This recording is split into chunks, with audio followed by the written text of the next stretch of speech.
Sebelum kita mengetahui faktor-faktor komunikasi kalian tahun, belum apa itu komunikasi?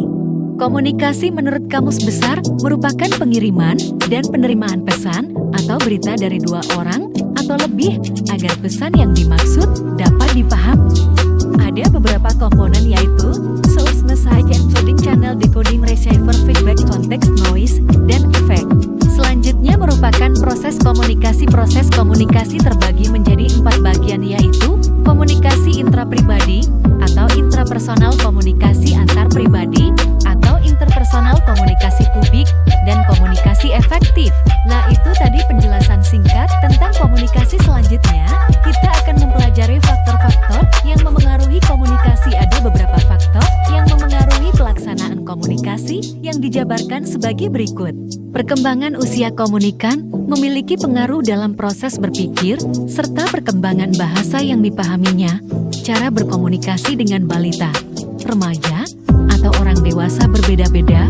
Oleh sebab itu, komunikator harus menyesuaikan cara penyampaian serta bahasa termasuk pemilihan kata yang digunakan dengan komunikan.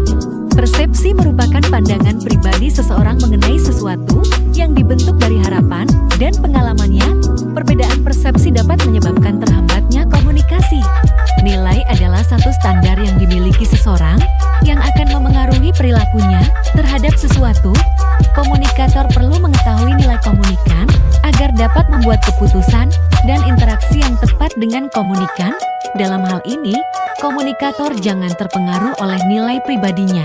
Latar belakang sosial budaya sangat berpengaruh terhadap komunikasi, yakni pada bahasa dan gaya komunikasi yang digunakan komunikator. Sebagai contoh, perbedaan budaya akan memengaruhi logat bicara dan gaya bahasa seseorang. Emosi merupakan suatu perasaan subjektif seseorang. Komunikan perlu mengkaji emosi komunikan dan dirinya sendiri agar komunikan dapat menerima pesan dan informasi dengan baik dan tidak salah tafsir, serta mau mendengarkan pesan yang disampaikan. Dalam melakukan suatu komunikasi, tingkat pengetahuan komunikan memiliki pengaruh respons terhadap pesan yang disampaikan oleh komunikator.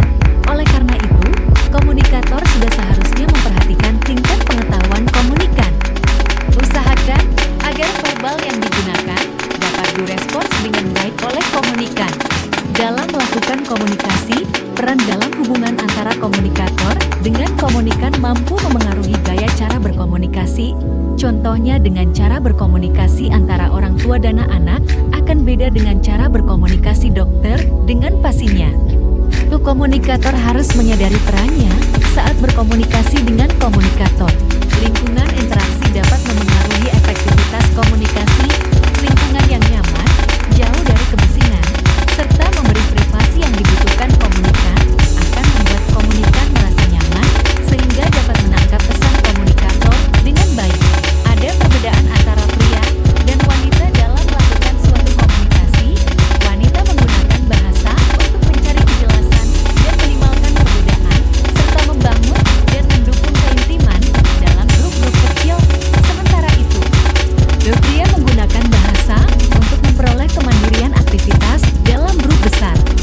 Jarak memiliki pengaruh yang signifikan dalam pelaksanaan komunikasi. Seseorang bisa saja merasa terancam ketika seseorang yang belum dikenalnya berbicara dalam jarak yang sangat dekat dengannya. Untuk itu, komunikator harus memperhatikan jaraknya dengan komunikan. Pastikan jaraknya cukup aman sehingga tidak membuat komunikan merasa risih atau terancam.